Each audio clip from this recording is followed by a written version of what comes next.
Hello everyone, welcome to, oh my goodness, one of the most anticipated unboxings for myself. I have been looking forward to this for actual years at this point. I have never pulled the trigger on this item, and I finally did. I'm really excited to open this up and add this to my collection. Of course, as I noted before, I will give a first impression as well on the items contained within. I did say items plural, although really this is all going to be about just one of the items in here. I'm trying to cut in a way that will get me into the box without getting me destroying the contents. See if I can manage that here.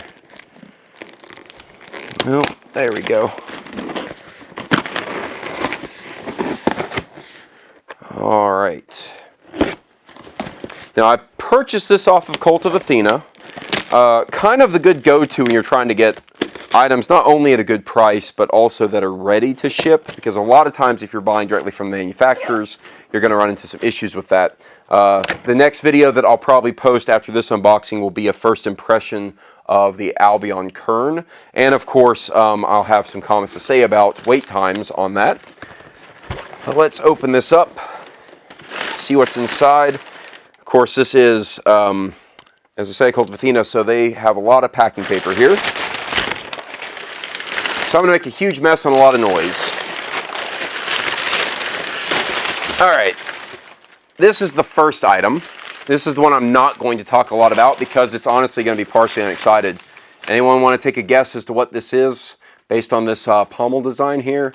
Yeah, figure most people will know. Get this loosened up a bit. Eventually you just slide it all off. There we go. So I've not only done a review of this type of sword before, but I already have one of these. This is actually the sharp version of the Hanwei longsword. I actually bought the sharp version because I'm going to modify it. I've also purchased a printed armory set for this. I will do a video on not just the printed armory, but also modifying this Hanwei longsword with those components when I get them. So they're on order. I'm going to just set this right back here for the time being. I'll come back and revisit that longsword when Printed Armory ships me my stuff. All right, what I'm really excited about though is what's deep down in here. So I'm going to start at this end, and I'm just going to try to work through it. Okay, big box. Going to toss it right back there. I had mentioned that I don't have enough pole arms. I need more pole arms in my collection. And this is the one I've had my eye on forever.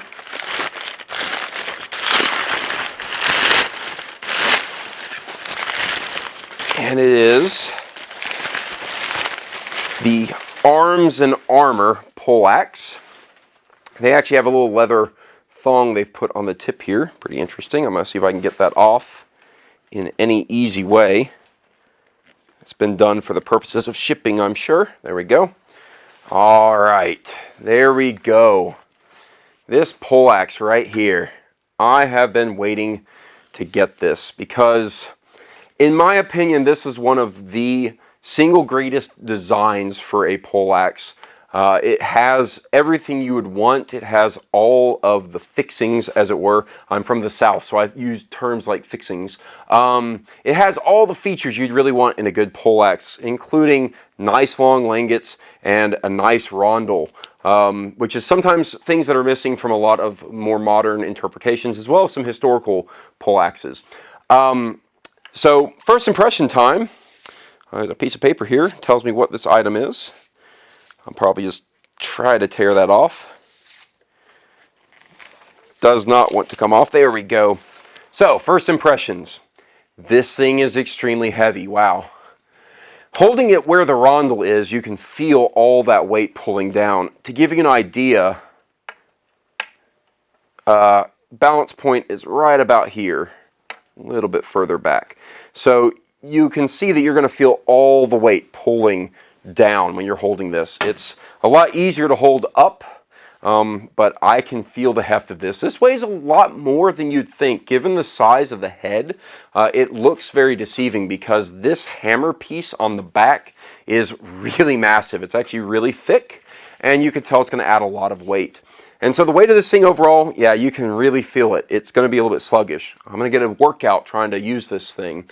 But I would expect that in this type of poleaxe. You want that kind of weight in it. You want to be able to get momentum generated. You want to be able to hit things really hard, especially with a nice hammer piece here. I'm going to take a look at some of the details here, see how it's implemented. Okay, so it looks like the languets are all really well put on and put together. I noticed that was kind of a similar thing with the languets on the Italian pole hammer that I did the review of. It was all really well constructed, and it bears through on this. The languets are put in and nice and tight against the grain of the wood. And these languets on the sides here are actually embedded inside of the wood, so it's actually one smooth transition as opposed to the languets that are on kind of the edge of this pole, which are raised. So that's an interesting little feature. The implementation of the items, all the kind of decorative aspects, it honestly looks very similar. I guess I wouldn't be too surprised by this. It looks very similar to a lot of decorations on the Italian poleaxe, although I will note that I think this does look a little bit cleaner in terms of a lot of them. I see less errant strikes.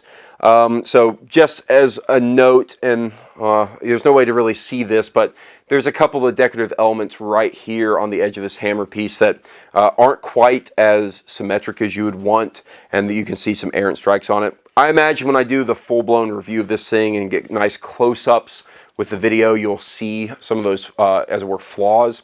And as I stated in those previous reviews, and I think it holds true for this, for the price of these items, you'd kind of want a little bit more care taken with those decorative elements. It doesn't take a lot of extra effort to just be a little bit more careful when manufacturing that. So that's going to be probably one of the few knocks I will actually have against Arms and Armor for this, is that just a little bit more care and attention could really solve a lot of those problems. But again, that's being really nitpicky, and that's how it's going to be when you have a really good item from a really good company.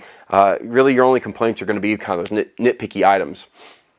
Let's see.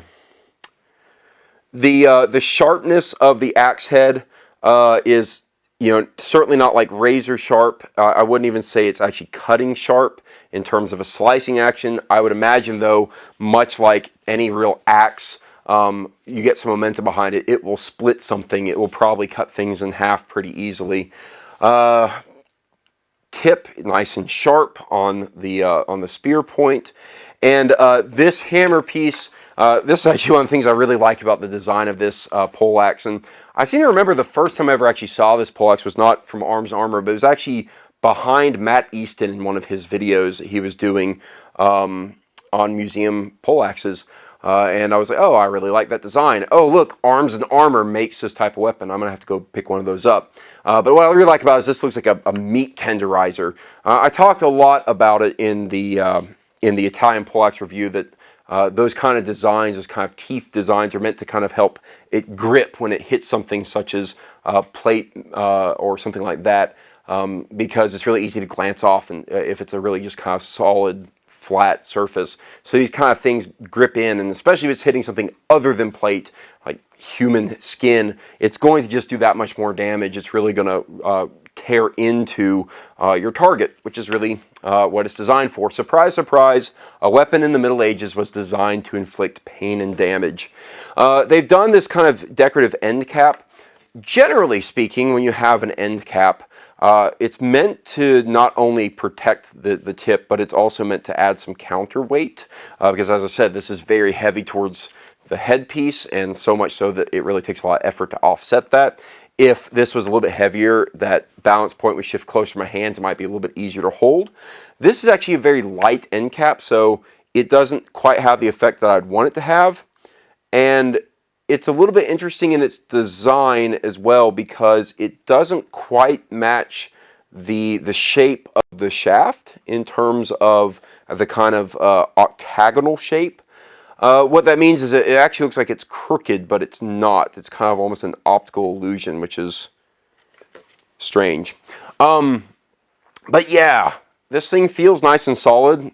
Nice, good, solid grip and haft. I'm happy with my purchase. This is something I have really been wanting for a while. You know, a lot has been said within our small collective group of YouTubers, as well as just medieval weapon enthusiasts, about the sword always being a sidearm, and that truly the kind of go-to primary weapon for a knight did actually vary. But if there was one that could really be called out, it'd be a poleaxe like this, one that you could see knights go into battle with when they're fighting on foot. And I've been wanting one for my collection, and this is certainly, I think, one of the best ones you could probably find online right now, and it's from a very reputable manufacturer, so I'm happy with all that. Yeah, without actually using it some, I don't know I can give much more insight other than saying, look, it's really well, solidly constructed like you would expect from Arms and Armor, and it's a little bit heavy, so it'll take a little bit of working out and a little bit of getting used to that weight to actually say, okay, I can go use this effectively. But I imagine if I hit a helmet with this thing, it's going to do some serious damage.